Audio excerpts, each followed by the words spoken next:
خذل کتاب بقوہ فی الآیہ، اس آیت میں تشبیہ بیان کی گئی ہے، انشاء یا کہ خبر یا کہ استعارہ۔ یہ جو آیہ مبارکہ ہے یہ سورہ مریم کی آیہ مبارکہ ہے، اور ورقم الآیہ اس آیت کا جو نمبر ہے وہ 12 ہے۔ جو آیہ مبارکہ ہے اصل میں وہ ہے یا یحییٰ خذ الکتاب بقوہ۔ تو ہم اس میں جانیں گے کہ اس آیت میں یہ جو آیت کا ایک حصہ ہے اس میں کیا تشبیہ ذکر کی گئی ہے، یا کہ انشاء ذکر ہے، خبر ہے، یا کہ استعارہ۔ تو 4 MCQs ہیں، اس میں سے جو اس کا رائٹ آپشن ہوگا وہ سیکنڈ ہوگا کہ انشاء۔ اس کتاب میں اس مثال میں اس آیہ میں انشاء کا ذکر کیا گیا ہے، نہ تو کوئی تشبیہ ذکر کی گئی ہے، نہ ہی استعارہ ہے، اور نہ ہی خبر۔ کل ہم بات کر رہے تھے کہ علم المعانی میں 2 چیزیں جو ہیں وہ ڈسکس کی جاتی ہیں، یا تو کلام جو ہے وہ انشاء ہوگا یا پھر خبریہ ہوگا۔ تو انشاء کا معنی انشاء جو ہے وہ طلبی ہوتا ہے، اور انشاء غیر الطلبی۔ اور خبر جو کلام خبریہ ہوتا ہے اس میں ہم بات کرنے والے کو یا تو سچا بھی کہہ سکتے ہیں اور جھوٹا بھی کہہ سکتے ہیں، لیکن جو انشائیہ کلام ہوتا ہے اس میں جملہ انشائیہ ہوتا ہے، اس میں ہم کلام کرنے والے کو، بات کرنے والے کو سچا یا جھوٹا نہیں کہہ سکتے۔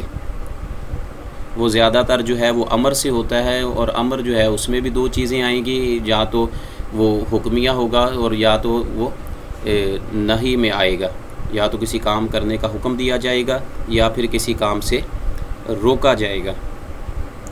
تو اس میں خذ الکتاب بقوہ، اس آیہ مبارکہ میں، اس ایگزامپل میں ہم بات کرنے والے کو سچا یا جھوٹا نہیں کہہ سکتے۔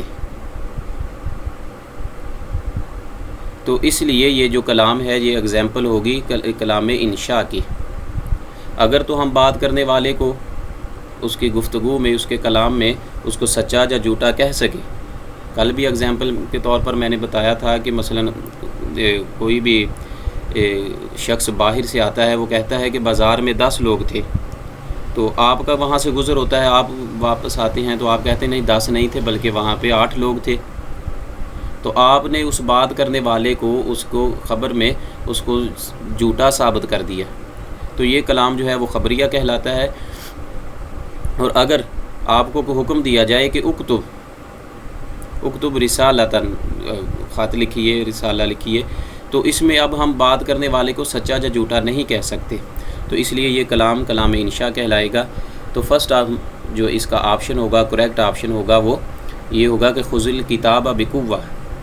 اس آیت میں یہ جو ایگزامپل ہے یہ انشاء ہے، سیکنڈ اس کا آپشن جو ہے یہ کریکٹ ہوگا۔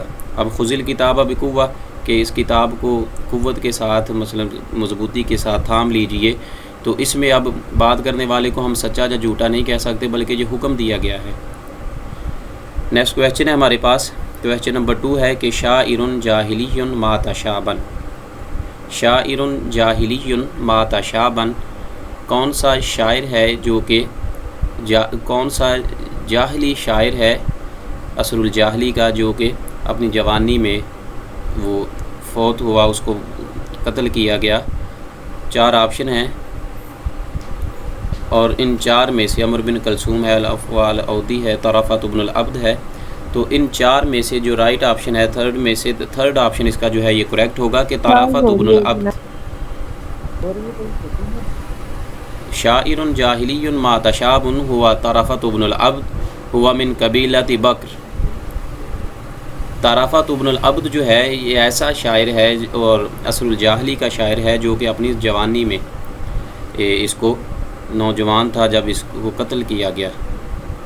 تو اس کا جو رائٹ آپشن ہوگا یہ تھرڈ ہوگا، طرفۃ بن العبد ہوا من قبیلۃ بکر و خالوہ المتلمس جو ہے وہ شاعرن، اس کا جو خالو تھا وہ بھی شاعر تھا، اور اس کی بہن کا نام یہ بھی پوچھا جاتا ہے کہ طرفۃ بن العبد جو ہے اس کی ماں اختہ، اس کی جو بہن ہے اس کا نام کیا ہے، تو اس کا نام ہے خرنک۔ طرفۃ بن العبد کی، اس کا جو تعلق ہے وہ کہ قبیلہ بنو بکر سے تھا اور قبل اسلام یہ عرب میں پیدا ہوا۔ اس کے حالات زندگی کے بارے میں جو چیزیں ذکر کی جاتی ہیں وہ ہے کہ ہوا شاعر جاہلی عربی من طبقۃ الاولی، جو طبقہ اولیٰ کے جو شعراء ہیں ان میں ان کا شمار ہوتا ہے، اور عربی جاہلی دور کا شاعر ہے، من اقلیم البحرین التاریخی، اور بحرین کا جو علاقہ ہے، اقلیم تھا صوبہ، وہاں اس نے اپنی پرورش پائی، اور وہ مصنف بین الشعراء المعلقات، اور جو صاحب معلقات شعراء ہیں ان میں ان کا شمار ہوتا ہے۔ اور اصل میں جو اس کا کہتے ہیں کہ نام ہے وہ وکیل اسمہ طرفۃ بن العبد بن سفیان بن سعد، اس کا اصل نام طرفۃ بن العبد بن سفیان بن سعد ہے، وہ من بنی قیس من بنی بکر بن وائل، اور اس کا جو قبیلہ ہے وہ بکر ہے، اور تقریباً جو ہے یہ 543 عیسوی میں قبل اسلام جو ہے وہ پیدا ہوا۔ اور اس کے علاوہ اس کا یہ بھی پوچھا جاتا ہے کہ کون سا ایسا جاہلی شاعر ہے کہ جس کا جو خالو ہے وہ بھی شاعر تھا۔ تو اس کا جو نام ہے، اصل نام تو تھا اس کے خالو کا جریر بن عبد المسیح تھا، لیکن اس کا جو لقب جو مشہور ہوا جس سے وہ ملتمس تھا۔ تو اس کا جو طرفۃ بن العبد کا جو خالو تھا وہ ملتمس، وہ بھی شاعر تھا۔ کہا جاتا ہے کہ طرفۃ بن العبد جو ہے وہ عمر بن ہند کے دربار سے منسلک ہوا۔ اپنی جوانی میں جب 20 سال کی اس کی عمر تھی، اس نے شاعری شروع کی، شعر کہنا شروع کیے، اور اس کے بعد جب اس نے اپنی جوانی کے جوش میں عمر بن ہند کی حجب کہی، اس کے جو اشعار تھے وہ اس تک پہنچے۔ اس کے بعد کچھ عرصے بعد اس کا خالو اور یہ دونوں اس کے دربار میں گئے، اس کی مدح کی، اور اس نے ان پر دونوں پر یہ شو نہیں ہونے دیا کہ مجھے تمہاری شاعری جو حجب تم نے کی ہے اس کا علم ہے۔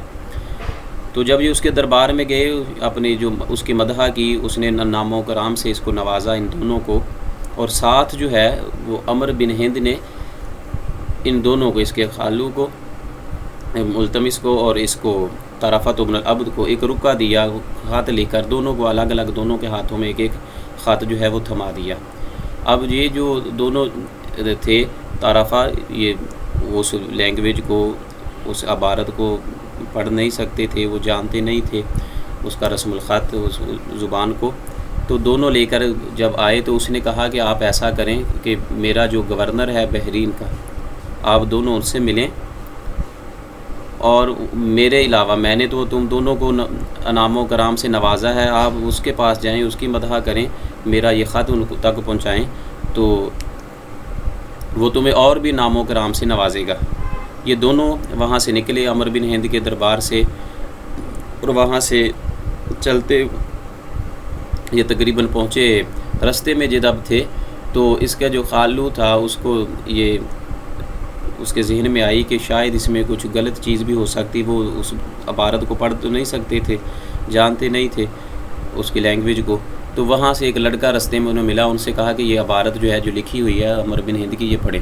جب اس نے اس کو دیکھا تو اس کو اسٹڈی کیا، اس نے بتایا کہ اس میں لکھا ہوا ہے کہ یہ تب دونوں تمہارے پاس پہنچے بحرین میں، گورنر سے کہا تھا کہ جب دونوں تمہارے پاس پہنچے تو ان کو قتل کر دیں، ان کے ہاتھ کاٹ دیے جائیں، اور ان کو زندہ جو ہے وہ اپنے سامنے ان کو قتل کیا جائے، ان دونوں کو۔ جب اس کے ملتمس نے یہ چیزیں خط کا جو عبارت اس بچے سے سنی تو اس نے فوراً خط کو جو ہے وہ نہر میں یا دریا میں پھینک دیا، اور اس نے طرفہ سے کہا کہ جو میرے خط میں لکھا ہے، میری سزا سنائی گئی ہے، وہی انجام تمہارا بھی ہوگا، تمہارے خط میں بھی یہی لکھا ہوگا۔ تو طرفہ جو ہے وہ نہیں مانا، اس نے کہا کہ نہیں، ایسا نہیں ہو سکتا، بلکہ بادشاہ جو ہے وہ میرے لیے اس نے انعام و کرام کا الگ سے متعین کیا ہوگا، میں ضرور بادشاہ عمر بن ہند کا جو گورنر ہے اس کے پاس جاؤں گا اور اپنا انعام جو ہے وہ وصول کروں گا۔ جب وہ یہ نہ مانا تو طرفۃ بن العبد جو ہے یہ اس کے پاس گورنر کے پاس بحرین پہنچا، جب اس کو وہ خط دیا، اس نے جب اس کو پڑھا اس گورنر نے، تو فوراً اس نے حکم دیا کہ اس کے ہاتھ پاؤں کاٹ دیے جائیں، اس کو قتل کر دیا جائے۔ تو اس وجہ سے طرافہ جو ہے، طرافۃ بن العبد، یہ قتل کیا گیا۔ اور کہا جاتا ہے کہ عمرو بن کلثوم اور طرافۃ بن العبد جو ہیں، ان دونوں کے معلقات کے علاوہ شاعری جو ہے وہ بہت کم ملتی ہے۔ صرف ان کے جو معلقات ہیں وہ باقی بچے ہیں، ان کی کچھ اشعار ہیں جو ان کے معلقات کے علاوہ ملتے ہیں، لیکن ورنہ ان کے جو دونوں کے عمرو بن کلثوم اور طرافۃ بن العبد کے معلقات صرف ہی ملیں گے، اس کے علاوہ جو شاعری ہے ان کی وہ نہیں ملے گی زیادہ۔ تو یہ اس کے کچھ مختصراً حالات زندگی تھے۔ اس کے علاوہ اس کا بہت مشہور ایک شعر بھی ہے، معلقہ ہے مکمل، اسی کا ایک شعر ہے کہ ستبدی لک الایام ما کنت جاہلا ویأتیک بالاخبار من لم تزودی۔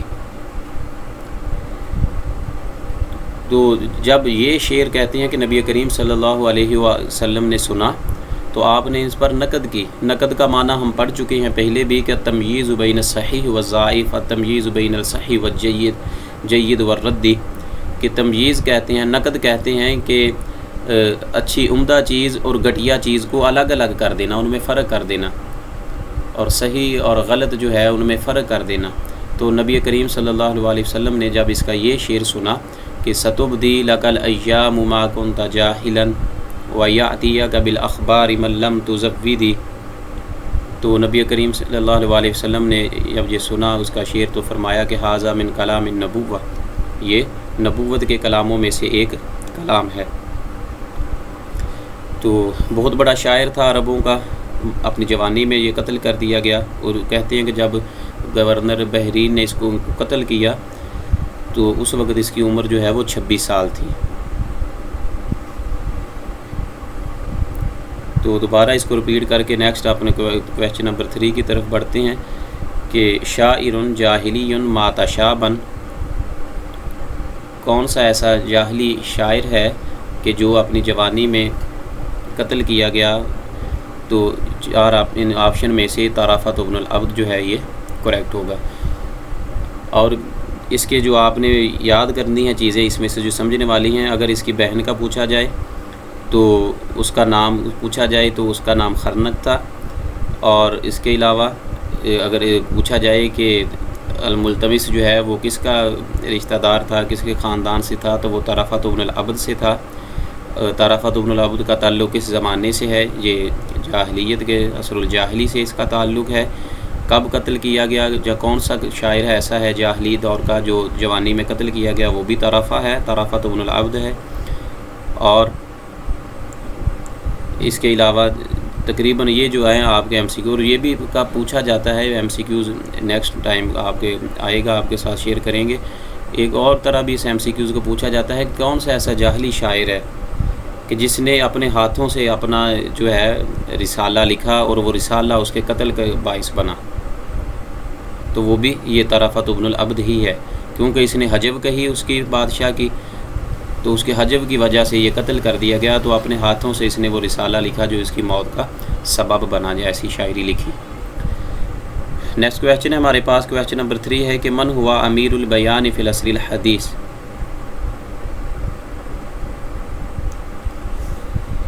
عصر الحدیث میں من ہوا امیر البیان، کون سا امیر البیان فی العصر الحدیث؟ موجودہ دور میں عصر الحدیث میں کون سی ایسا شخصیت ہے جس کا لقب امیر البیان ہے؟ من ہوا امیر البیان فی العصر الحدیث؟ طہ حسین او المنفلوطی، شکیب ارسلان، یا کہ عباس العقاد؟ تو 4 آپشن میں سے جو کریکٹ آپشن ہے وہ ہے شکیب ارسلان۔ ہوا شکیب ارسلان ہوا امیر البیان فی العصر الحدیث، لقبہ امیر البیان فی العصر الحدیث۔ شکیب ارسلان جو ہے اس کو عصر الحدیث میں، جدید دور میں، موجودہ دور میں امیر البیان کا لقب دیا گیا ہے۔ اور اگر آپ سے پوچھا جائے کہ من ہوا امیر البیان فی العصر العباسی، عصر العباسی میں امیر البیان جو ہے وہ کس کا لقب ہے؟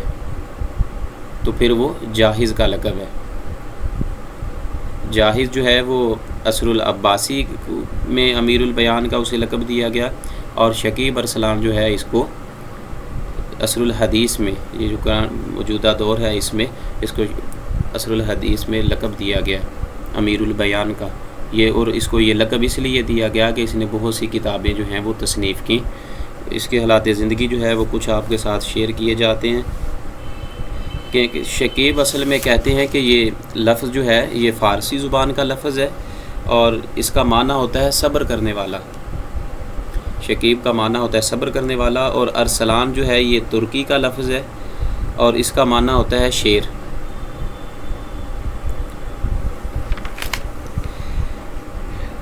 شکیب ارسلان جو ہے وہ کہتے ہیں کہ ہوا کاتب و شاعر و سیاسی لبنانی۔